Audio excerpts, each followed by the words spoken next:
नमस्कार, प्रभात साक्षी news network पर आप सभी का स्वागत है। लश्कर ए तैयबा जैसे प्रतिबंधित आतंकी संगठन का नया चेहरा एक बार फिर उजागर हुआ है। भारतीय वायुसेना द्वारा 7 मई 2025 को ऑपरेशन सिंदूर के तहत पाकिस्तान के मुरीदके स्थित इसके मुख्यालय को ध्वस्त करने के बाद सुरक्षा एजेंसियों ने यह खुलासा किया है कि लश्कर ए तैयबा ऑनलाइन और ऑफलाइन अभियानों के जरिए खुलेआम धन इकट्ठा कर रहा है। चौंकाने वाली बात यह है कि इन अभियानों को बाढ़ पीड़ितों की मदद जैसे मानवीय नारों की आड़ में चलाया जा रहा है। हम आपको बता दें कि यह वही तरीका है जिसे 2005 के पाकिस्तान गिलगित बाल्टिस्तान व पाकिस्तान अधिकृत जम्मू कश्मीर भूकंप के दौरान जमात उद दावा ने अपनाया था और जुटाए गए चंदे का अधिकांश हिस्सा आतंकी ढांचे के निर्माण में झोंक दिया गया था। सुरक्षा एजेंसियों के मुताबिक हाल ही में पाकिस्तानी रेंजर्स और अधिकारियों की मौजूदगी में लश्कर ए तैयबा के कार्यकर्ता बाढ़ राहत शिविरों में तस्वीरें खिंचवाते नजर आए ताकि सेवा का भ्रम बना रहे। वास्तव में यह समूचा अभियान मुरीदके मुख्यालय के पुनर्निर्माण और अन्य क्षतिग्रस्त ठिकानों को फिर से खड़ा करने का जरिया है। पाकिस्तान सरकार ने भी सार्वजनिक रूप से लश्कर ए तैयबा और जैश ए मोहम्मद की सुविधाओं के पुनर्निर्माण के लिए धन देने की घोषणा की थी। 4 करोड़ पाकिस्तानी रुपए की औपचारिक मंजूरी पहले ही दी जा चुकी है, जबकि कुल खर्चे का अनुमान 15 करोड़ रुपए से अधिक का है। भारतीय वायुसेना ने जिन 3 इमारतों को निशाना बनाया था उनमें एक 2 मंजिला लाल रंग की इमारत हथियारों के भंडारण और कैडरों के ठहरने के काम आती थी, जबकि 2 अन्य पीली इमारतें वरिष्ठ कमांडरों और प्रशिक्षण सुविधाओं के लिए थीं। इनके नष्ट होने के बाद आतंकी ढांचे को बहरावलपुर और फिर कसूर में स्थानांतरित कर दिया गया। अगस्त सितंबर में मुरीदके के अवशेषों को जमींदोज कर दिया गया और अब फरवरी 2026 तक नए ढांचे के खड़े होने का लक्ष्य रखा गया है। यह तारीख पाकिस्तान में कश्मीर एकजुटता दिवस के रूप में मनाई जाती है और उसी दिन लश्कर ए तैयबा का वार्षिक जिहाद सम्मेलन भी आयोजित होना है। इस पूरे घटनाक्रम का सबसे खतरनाक पहलू यह है कि पाकिस्तान अंतर्राष्ट्रीय मंचों पर आतंकवाद रोधी नीति का दिखावा करता है, जबकि हकीकत में उसके संरक्षण में प्रतिबंधित संगठन नाम बदल बदल कर सक्रिय रहते हैं। भारतीय एजेंसियों ने जिन नए नामों की पहचान की है उनमें people's anti fascist front, the resistance front, Kashmir tigers, Tehreek Taliban Kashmir और माउंटेन वॉरियर्स ऑफ कश्मीर शामिल हैं। देखा जाए तो पाकिस्तान का यह दोहरा खेल अब छिपा नहीं रह गया है। एक और वह अंतर्राष्ट्रीय बिरादरी को दिखाता है कि आतंक पर काबू पाया जा रहा है, दूसरी ओर प्रतिबंधित संगठनों को पुनर्जीवित कर भारत के खिलाफ प्रॉक्सी वॉर जारी रखता है। मुरीदके की पुनर्निर्माण गाथा और बाढ़ राहत के नाम पर जुटाई जा रही रकम इस बात का पुख्ता प्रमाण है कि आतंकवाद उसके लिए नीति का हिस्सा है, न कि समस्या का समाधान। भारत और अंतर्राष्ट्रीय समुदाय को यह समझना होगा कि आतंक और मानवीय सहायता को एक साथ नहीं चलने दिया जा सकता। बहरहाल, आइए देखते हैं रक्षा विशेषज्ञ प्रफुल्ल बख्शी और ध्रुव कटोच इस पूरे मुद्दे पर क्या कह रहे हैं। देखिए, हैरान की कोई बात ही नहीं है इसमें। ये तो सबको पता है कि वो पाकिस्तान वापस बनाएगा और सबको पता है कि पाकिस्तान को फाइनेंस मिल रहा है और हम सबको पता है कि इसको सपोर्ट, इसको अमेरिका से सपोर्ट है, हर एक से सपोर्ट है। भाई, जितने भी टेररिस्ट ऑर्गेनाइजेशन है, स्पेशली तालिबान, तो अमेरिका ने क्रिएट किए थे मिल के। तो ये है जो हमको अपने आप को धोखा देते हैं कि इसमें कोई हैरानी की बात नहीं है। ये हमारी ड्यूटी है कि जो बन रहा है उसको डिस्ट्रॉय करना। हम इसको जस्टिफाई करने के लिए नहीं कहेंगे कि हम हैरान हो रहे हैं। हमको इसको इंडिया को डिस्ट्रॉय करना है। ये भारत के खिलाफ इस्तेमाल होगा।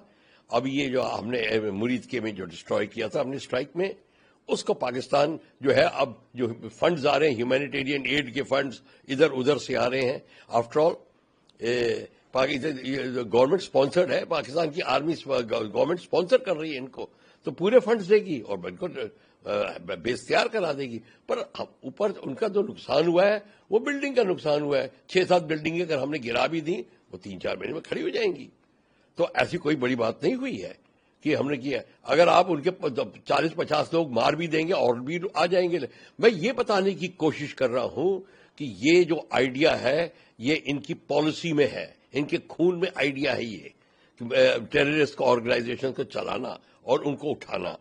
और सिर्फ बिल्डिंग को डिस्ट्रॉय करने से आप कुछ नहीं कर पाओगे।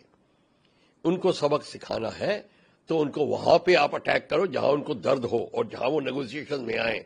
वो ये है जब आप पीओके लेंगे तब वो नेगोशिएशन में आएंगे। आप फिर डिस्ट्रॉय कर दीजिए, वो 6 महीने में चुप रहेंगे, फिर खड़ा कर देंगे। आप सब का सब देख लीजिए, जहां भी, चाहे आपने उनकी झोपड़ियां डिस्ट्रॉय करी 26/11 2 साल पहले, चाहे अब ये बेसिस डिस्ट्रॉय किए, उन्होंने नूर खां को तैयार करा दिया किराना हिल्स में अटैक हुआ, वो तैयार हो रहे हैं वापस, तो वापस तैयार हो जाएंगे। पैसों की कमी नहीं है, एड्स की कमी नहीं है, पाकिस्तान को सपोर्ट है, अमेरिका चाइना किसका नहीं है।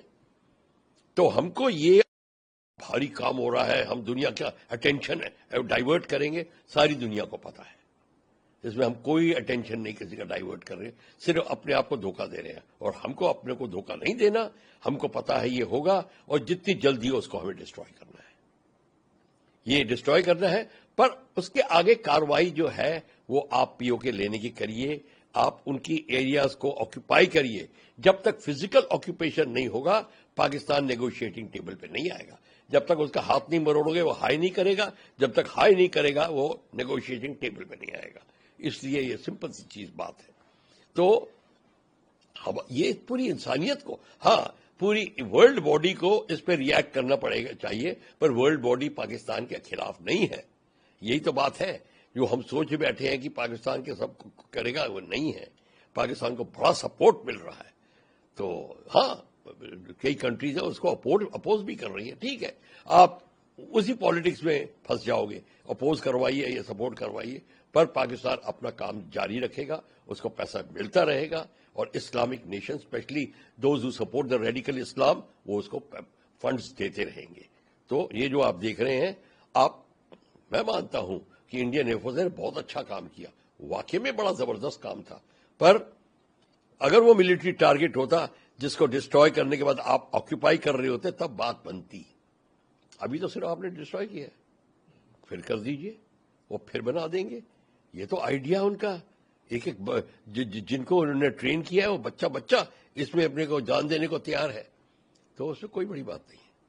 देखिए मैसेज ठीक है, हमारे को निरंतर हम जो कार्य कर रहे हैं, ठीक है, हर एक फ्रंट में करना पड़ेगा।